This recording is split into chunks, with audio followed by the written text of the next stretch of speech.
Et bim! Bienvenue à Bruxelles pour le premier jour, en ce lendemain de quart de finale. C'était la folie hier soir, la Belgique a gagné. Et nous on est venus ici à Bruxelles et on va faire une petite escape game pour visiter le centre-ville.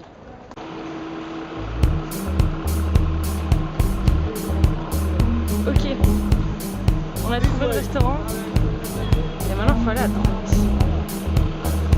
Trop de couleurs, trop de dessins. C'est sympa Bruxelles. La porte en bas de l'église devrait nous aider à progresser. Sympa le petit jeu de piste pour le moment. Qu'est-ce que c'est que ça? Première énigme réussie dans le quartier de Saint-Jacques-de-Compostelle. Et vous croyez quand même pas que j'allais vous spoiler toutes les énigmes, hein? Non, non. Par contre ça a l'air cool, ça a l'air bien fait. C'est quoi la suite? C'est quoi la suite? C'est quoi la suite?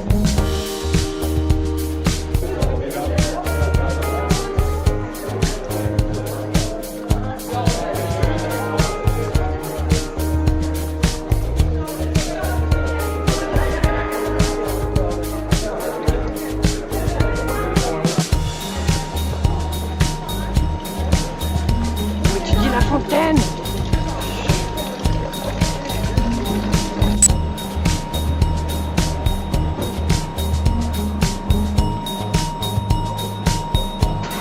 J'espère que c'est pas par là. Oui.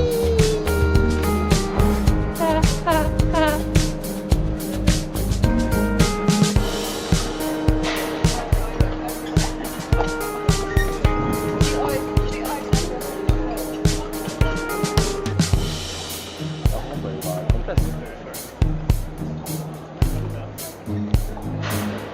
On va forcément y arriver à un moment, je pense.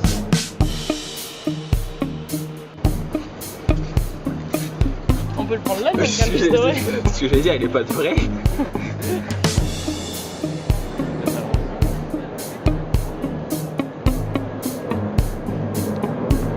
Ah, il est là-bas.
Petit tournoi de 3 à 3, spécial dédicace, Mamignon Touré, équipe de France. Guyane à tous côtés, mon sang tout de manière tranquille, cassé coquet, laisse passer, guess à tonner, renom pas 40, shit à ma vente en Nutella. Oh oui, en plus, ils disent où tu passes. En fait, si tu connais la ville, c'est beaucoup plus facile. Et après, tourne à droite et passer derrière le bâtiment de la bourse. C'est le cas si on était, on l'a. Le bâtiment de la bourse, c'est celui-là avec les grandes colonnes? Ouais. Ça ressemble. Érigé à la fin du 19e siècle, le palais de la Bourse abritait à l'époque des affaires financières et commerciales. Dans ses jeunes années, Auguste Rodin a collaboré à certaines des frises sculptées. Le bâtiment était érigé dans un espace volontairement dégagé pour renforcer son allure monumentale. Je fais n'importe quoi. Voilà. Waouh. Tu veux une frite? Oui.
côté du Ah, tu vas mannequin. mettre du mannequin ici.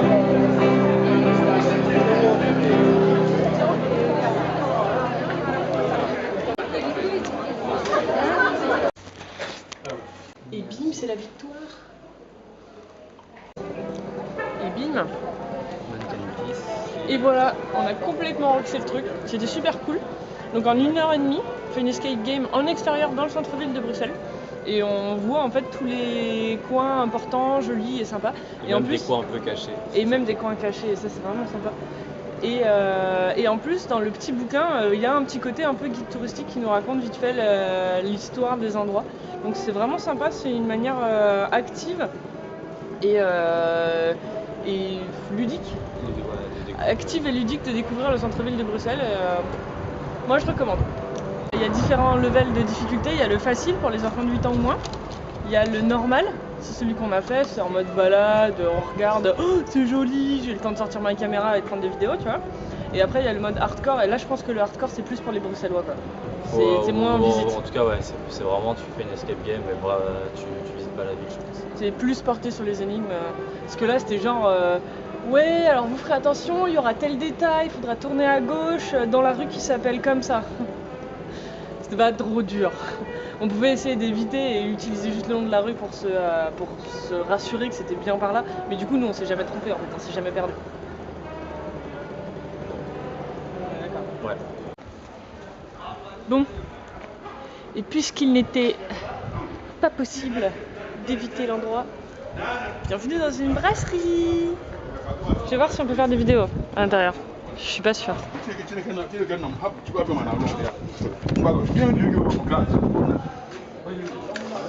Ouh, cette odeur. L'odeur de la brasserie. Camille, qui a vu le jour en 1900 et on a, je dirais, la particularité de fonctionner comme à l'époque. C'est-à-dire qu'on fabrique ici la bière en fermentation spontanée. ils utilisent encore des cuves d'origine. L'installation est Trop d'origine, ils ont pas fort. déplacé cette cuve, comme là la cuve en inox. Mais c'est une cuve en cuivre, ils sont d'origine. Donc ça c'est le truc qui casse, qui moule le truc. En bas, on récupère les sucres, on casse les sucres, on récupère les sucres. Et ensuite avec de l'eau, on vient y mettre dans cette cuve là et là on fait bouillir. Ouais. Ok. Tu fais pas bouillir, tu fais réduire. Tu fais réduire, d'accord. C'est au moins fort que bouillir. Ok. L'eau elle bout pas, mais elle va s'échapper quand même. Et t'as vu? C'est nous.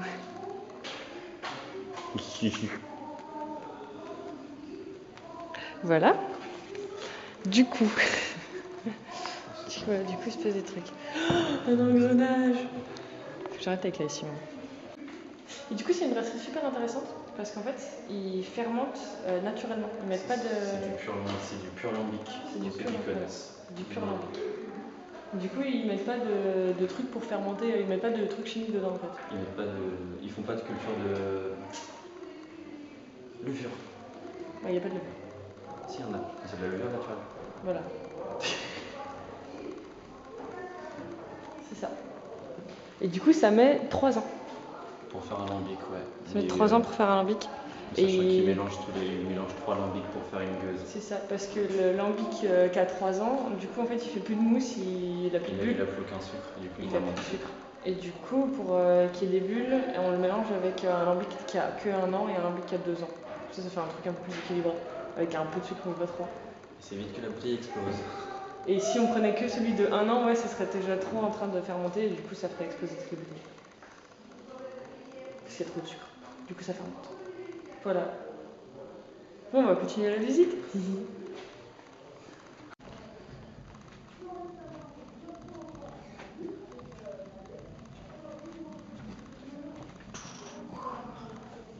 Alors les tonneaux là, ils sont achetés d'occasion, principalement à des vignerons. C'est ce que j'ai bien compris. Ouais, parce qu'ils n'ont pas besoin d'avoir des tonneaux qui gardent. Enfin, ils n'ont pas besoin du tanin dans les tonneaux. Ça sert à rien le tanin pour de la bière. Et du coup, autant acheter des tonneaux d'occasion. Et du coup, il y a des tonneaux là qui viennent de Bordeaux, de Bourgogne, d'un peu partout quoi. Bon, ça, c'est des tonneaux qui sont plus utilisés. Non, ouais, non. Les tonneaux.